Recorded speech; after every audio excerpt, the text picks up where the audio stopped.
कक्षा 10 विषय गणित अध्याय 3 दो चरों वाले रैखिक समीकरण युग्म प्रश्नावली 3.1 का प्रश्न 2। क्रिकेट टीम के एक कोच ने 3,900 रुपए में 3 बल्ले तथा 6 गेंदें खरीदी।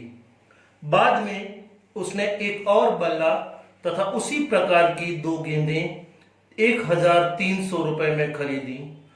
इस स्थिति को बीजगणित तथा ज्यामितीय रूपों में व्यक्त कीजिए। प्रश्न में जो परिस्थिति दे रखी है वो परिस्थिति है बल्ले और गेंद से संबंधित।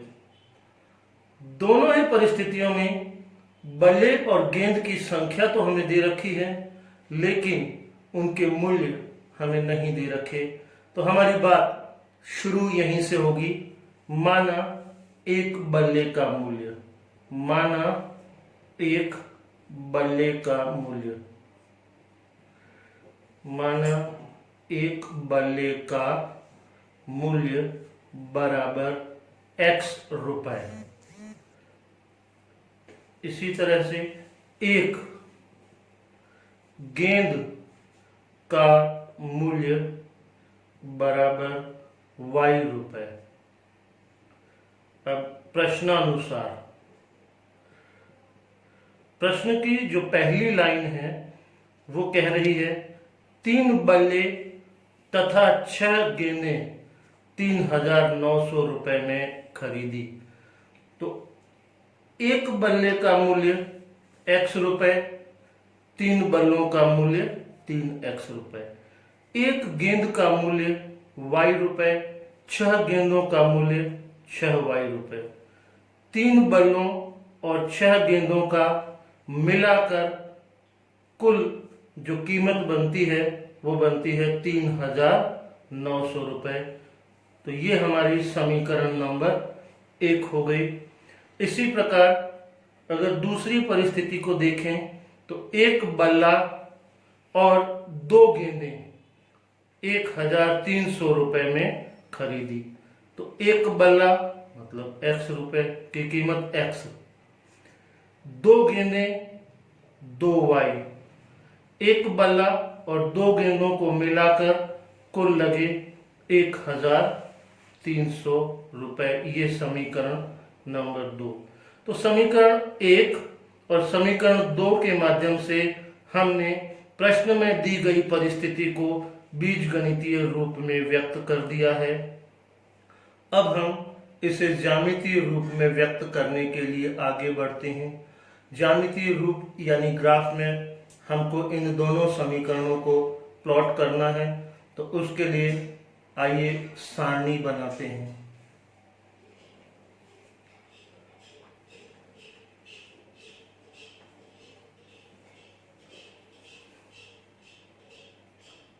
x और y, इधर भी सारणी बनानी पड़ेगी।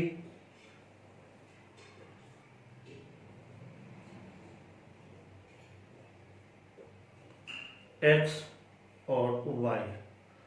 सबसे पहले इस समीकरण के हम हल ज्ञात कर लेते हैं और हमें बहुत बेहतर तरीके से इसके हल ज्ञात करना आता है। 3x प्लस 6y बराबर 3,900। तो सबसे पहले जब x बराबर 0, तो जब x बराबर 0 तो समीकरण में x की जगह हमको 0 रखना है, बाकी वैसा का वैसा। प्लस 6y बराबर 3,900 या 3 इंटू 0 0 प्लस 6y बराबर 3,900 या 0 को किसी में भी जोड़ो कोई फर्क नहीं पड़ता। तो 6y बराबर 3,900 या y बराबर 6 जो है ये y का गुणांक है, इसलिए इसका जब पक्षांतरण होगा तो यह भाग में जाएगा 6। तो y बराबर 3,900 में 6 का भाग लगाएंगे तो 650। बिंदु क्या बनेगा? कॉमा से पहले x का मान और कॉमा के बाद y का मान 0, 650 और बिंदु का नाम A। तो ये हो गया, y का मान आया 650 और बिंदु का नाम A। इसी तरह से जब y बराबर 0, तो जब y बराबर 0 तो 3x प्लस 6, y की जगह हमने रखा 0 बराबर 3900, या 3x प्लस 0 बराबर 3900, या 3x बराबर 3900, या x बराबर 3900 बटा 3, या x बराबर 1300। 3900 में 3 का भाग लगाने पर आया 1900। बिंदु बनेगा, x का मान है 1300 और y का मान है 0। बिंदु का नाम B। x का मान आया था 1300 B। इसी तरह से अगला बिंदु हम लेने के लिए चलते हैं और इसमें हम x का मान कुछ भी रख सकते हैं, जो या y का मान जो भी हम लेना चाहें, अपनी इच्छा से कोई भी मान ले सकते हैं। तो हम लेते हैं x बराबर 300, मेरी इच्छा से, आप अन्य कोई भी मान ले सकते हैं। थोड़ा सा आगे चलते हैं। जब x बराबर 300 तो 3x की जगह 300 प्लस 6y बराबर 3900, या 3 इंटू 300 900 प्लस 6y बराबर 3900, या 6y बराबर, इधर ये जो 900 है ये पूरा एक पद है, इसका जब पक्षांतरण होगा तो ये 900 का चिन्ह प्लस है, तो पक्षांतरण होने पर चिन्ह माइनस में हो जाएगा, या 6y बराबर 3000, या y बराबर 3000 बटे 6, या y बराबर 500। तो बिंदु हमारा हो जाएगा x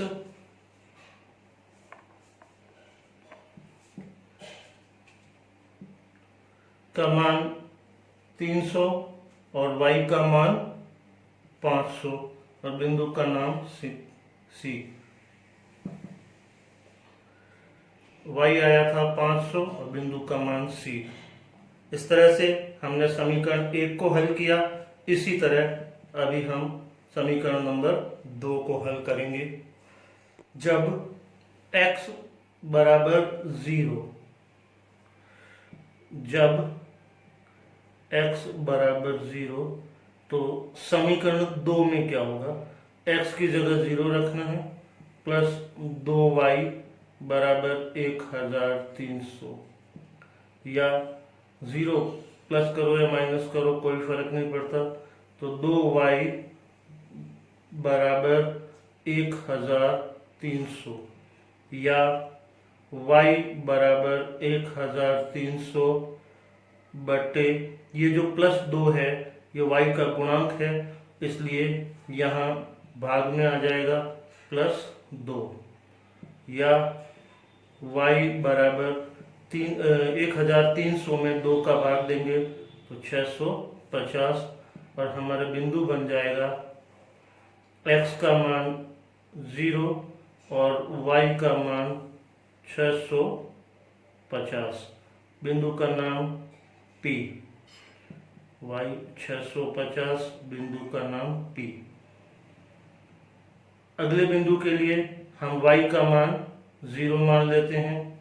तो जब y बराबर 0 तो x प्लस 2y, y की जगह 0 बराबर 1300, या x प्लस 2 को 0 से गुणा किया 0, बराबर 1300 या x बराबर 1300।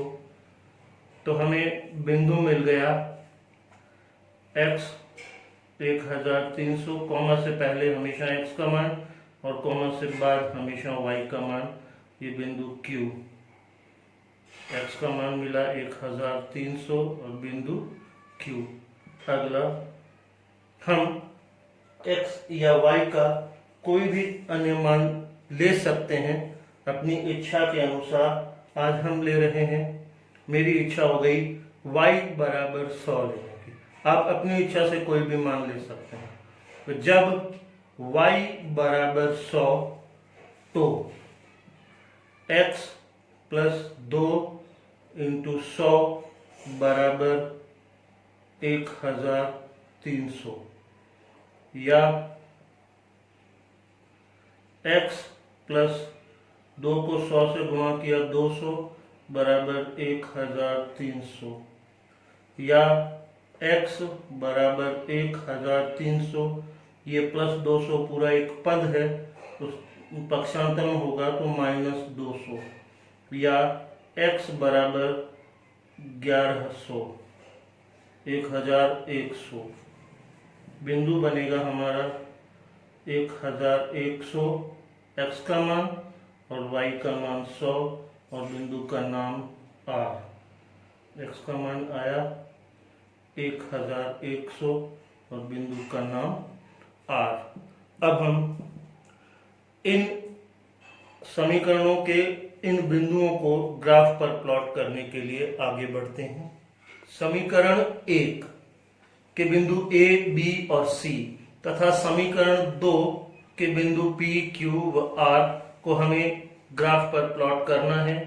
हमने ग्राफ पर x एक्सिस और y एक्सिस बना ली है तथा चूंकि आंकड़े हमारे बड़े बड़े हैं इसलिए हमने पैमाने में x अक्ष पर 1 सेंटीमीटर बराबर 100 रुपए लिए हैं और y अक्ष पर भी 1 सेंटीमीटर बराबर 100 रुपए लिए हैं, या इसको 1 सेंटीमीटर बराबर 100 इकाई भी कह सकते हैं। तो आप भी ग्राफ पेपर पर इसी तरह से x और y अक्ष बनाकर 1-1 सेंटीमीटर पर 100, 200, 300, 400, 500 इस तरह से लिखेंगे और -100, -200। y अक्ष पर भी 100, 200, 300, 400, 500 इस तरह से अपने ग्राफ को पूरी तरह से अक्षों का अंकन कर लेंगे। अब हम बिंदु A को प्लॉट करते हैं।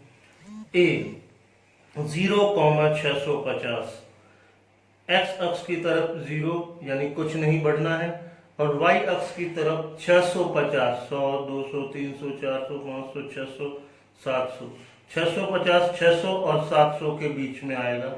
तो ये बिंदु जो है हमारा यह 650, जहाँ एक हल्की लाइन है, न बिल्कुल हल्की है न गाढ़ी है, बीच की लाइन है एक खींची हुई, वहां पर अपना 650 और पास में बिंदु A का नाम लिख सकते हैं और चाहे तो उसके निर्देशांक भी लिख सकते हैं।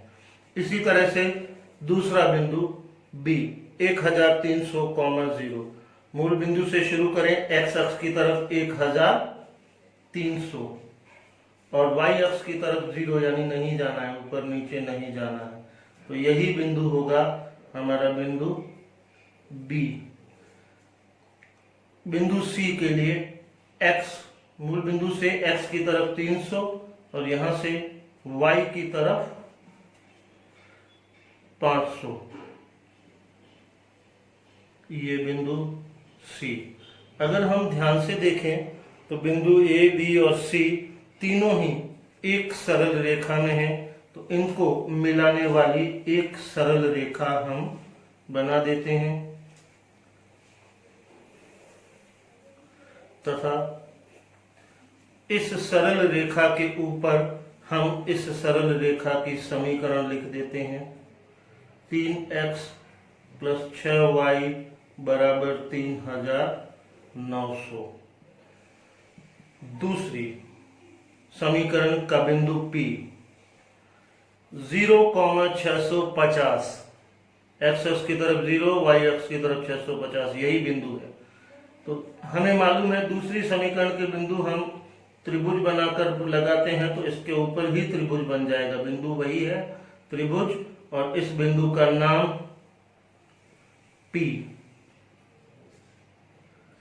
दूसरा बिंदु Q 1300,0, 1300,0, फिर से वही बिंदु आ गया। तो त्रिभुज लगा देंगे और उसके पास में बिंदु का नाम Q लिख देंगे। तीसरा बिंदु R x बराबर 1100,100, x बराबर 1100,100, ये बिंदु है, ये बिंदु R। त्रिभुज वाले तीनों बिंदु एक सरल रेखा में हैं। तो आइए त्रिभुज वाले इन तीनों बिंदुओं को मिलाती हुई एक सरल रेखा खींचें। अरे यह सरल रेखा तो पहले से खींची हुई है। ऐसी परिस्थिति में इसी स्थान पर दूसरी सरल रेखा खींचने का एक तरीका हमारे पास है। देखिए कैसे। इसी रेखा के बिल्कुल पास पास एक डॉटेड लाइन बना दें और उस डॉटेड लाइन के पास अपने इस रेखा का समीकरण लिख दें। x + 2y बराबर 1300। तो ये तरीका है एक ही स्थान पर दो रेखाओं को दर्शाने का, और एक ही स्थान पर अगर दोनों समीकरण की रेखाएं आती है तो ऐसी स्थिति को कहते हैं समपाती रेखाएं।